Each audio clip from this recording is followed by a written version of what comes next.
Congress party చేరికతోని ఒక నూతన అధ్యాయం ఆరంభం కాబోతుంది.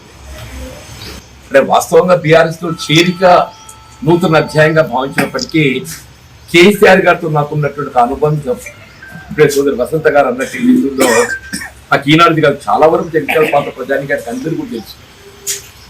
నేను ప్రజా జీవితంలోకి రాక ముందు నుండి కూడా వాస్తవ వ్యక్తిగతంగా కుటుంబ పరంగా కూడా పరిచయం ఉన్నటువంటి ఒక వ్యక్తిని. మేము 83 అంటే తెలుగుదేశం పార్టీ ఆవిర్భావంలో కలిసి ప్రయాణం తదుపరి కాలంలో రాజకీయంగా మరి భిన్న అభిప్రాయాలతో భిన్న రాజకీయ పార్టీల్లో వేదికలు పంచుకోవడంతో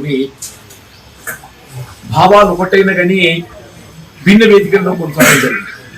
తెలంగాణ రాష్ట్ర ఏర్పాటు ఉద్యమ రథసారథిగా ఏదైతుందో వారు ఏదైతే ఉద్యమం చేపట్టబడడం జరిగిందో వాస్తవంగా నాడు యావత్ తెలంగాణ ప్రజానీకం వారికి అండగా నిలిచింది.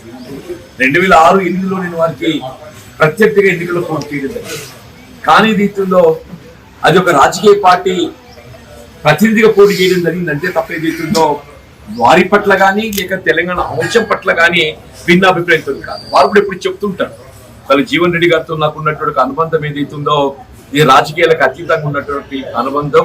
ప్రాణహిత నదీ జలాలు వినియోగులు రావాలి అంటే మీరు తుమ్మడి ఏరుగా బ్యాజ్ నిర్మాణం చేసేటువంటి ఒక మీరు ఆలోచన లేదు, చొరవ లేదు. మిగిలేదు మేరీగడ్డను మనం పునరుద్ధరింపజేసుకోవాలి.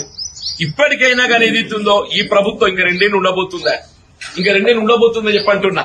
ఇప్పటికైనా కళ్ళు తెరిచింది.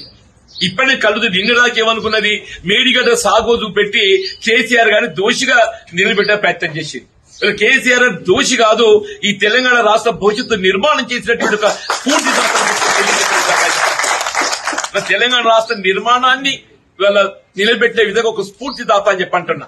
వీళ్ళ మీరు గత వారం రోజులు గమనిస్తుంటే ఏ విధంగా కాళేశ్వరం ప్రాజెక్టు పునరుద్ధరింప చేసుకోగలుగుతాము, మేడిగడ్డ బ్యారేజ్ పునరుద్ధరింప చేసుకోగలుగుతాం అనే ఒక ఆలోచన ఇవాళ. ఎందుకంటే దోషి అయిపోతున్నాడు.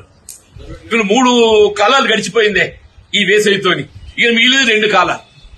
ఈ 2 కాలాల్లో కూడా చేస్తా అంటే కూడా అవుతుందా కాదా తెలియదు కానీ చెప్తున్నా నేను.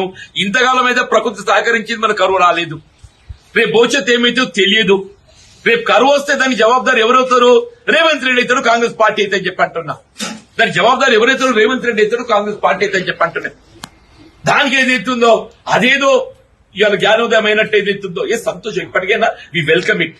కాళేశ్వరం ప్రాజెక్టు పునరుద్ధరింపబడటమే ఇలా తెలంగాణ రాష్ట్ర భవిష్యత్తుకు అది ఏకైక మార్గం అని చెప్పంటున్నాను. ఇప్పటికైనా కాంగ్రెస్ ప్రభుత్వం రేవంత్ రెడ్డి గారు వాస్తవానికి అనుగుణంగా కళ్ళు తెరిచినందుకు నేను సంతోషం అని చెప్పంటున్నాను.